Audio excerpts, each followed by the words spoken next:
Welcome to the GameRamble video review for Splatter Zombiecalypse now, narrated by me, Darkcloud. As always, the full text version of this review can be found on the GameRamble website linked below.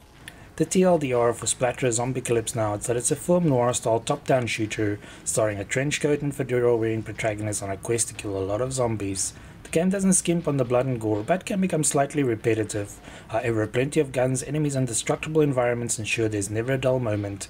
If you're a fan of the genre, then this game should keep you interested to the end. Gameplay receives a 9 out of 10. Hordes of monsters to kill and plenty of different environments. Graphics receives an 8 out of 10. The game contains lots of blood and gore. Sound receives an 8 out of 10.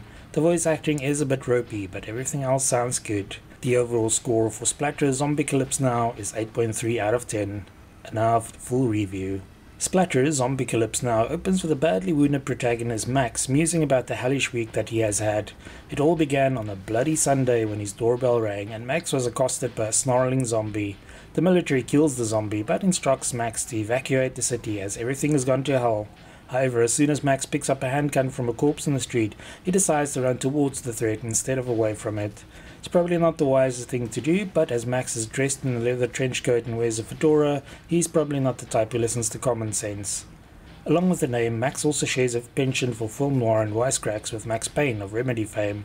However, this Max stars in an indie-developed top-down shooter where his aim is to take down zombies and other monsters instead of the mob. The film noir action is wrapped up in a 16-level single-player campaign where Max can rampage through the city, a subway, a farm, a factory, a laboratory, and other monster-infested locations. One of the most surprising things about the apocalypse in Splatter is that what remains of humanity is surprisingly cooperative. They're not all friendly, but we're honestly suspicious of just how talkative and helpful the people Max encountered were. Perhaps only evil people turned into zombies, as we didn't run into any thugs, bandits or other criminals.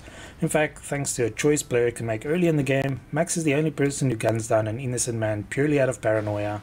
Splatter has one more thing in common with the Max Payne titles: destructible environments.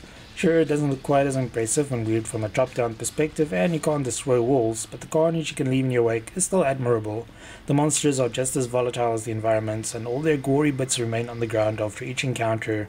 This means that Max will be surrounded by blood, gore and debris after an intense battle. Adding to the film noir vibe are some nice rain effects for the outside areas, and the game knows how to do good explosions too.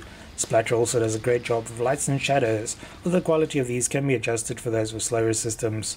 The only downside to all the destruction is that it can sometimes be challenging to see a lone monster sneaking up on Max. Since the game uses line of sight, Max will only know what is inside a dark room once he enters it, which adds to the suspense, especially on higher difficulties. Along with the typical shambling zombies, Max will also encounter faster zombies, jumping creatures that love lurking in dark corners, fire-spitting bugs, worms, spiders and other monsters.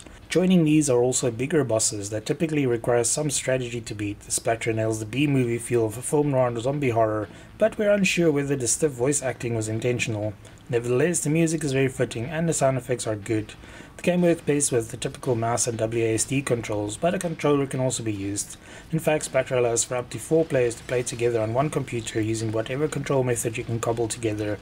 It is also nice that the game allows players to set the walking to either cardinal or view direction. Initially, Max only has a pistol at his disposal, but he soon gains access to better weaponry such as a shotgun, machine gun, grenade launcher, flamethrower and even a laser rifle. All of these have limited ammunition, so the pistol with its unlimited ammo will remain a trusty fallback. Max can collect money while exploring the levels and then use it as special benches to create upgrades for his weapons. Each gun can be upgraded 3 times, with the cost increasing each time. In an interesting twist, players do not have to worry about reloading, which feels a bit strange at first, but helps to even out the odds as Max can't run. Along with the weapons, the game also has a dedicated button for throwing flares, which causes enemies to retreat from it in terror. It doesn't work on all of them, but can provide Max with vital breathing room when cornered. Finally, there are even a few vehicle sections where Max can become the gunner on the back of a car driven by someone else, or hop into a combine harvester and mow down some zombies.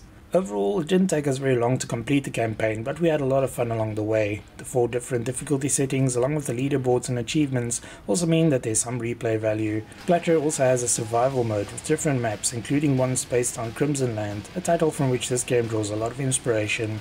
It doesn't do anything terribly new or exciting with the genre, but what is on offer is pretty solid and very entertaining. Thanks for joining me for the Splatter Zombiecalypse Now PC review. Remember to like, subscribe and share. Until next time.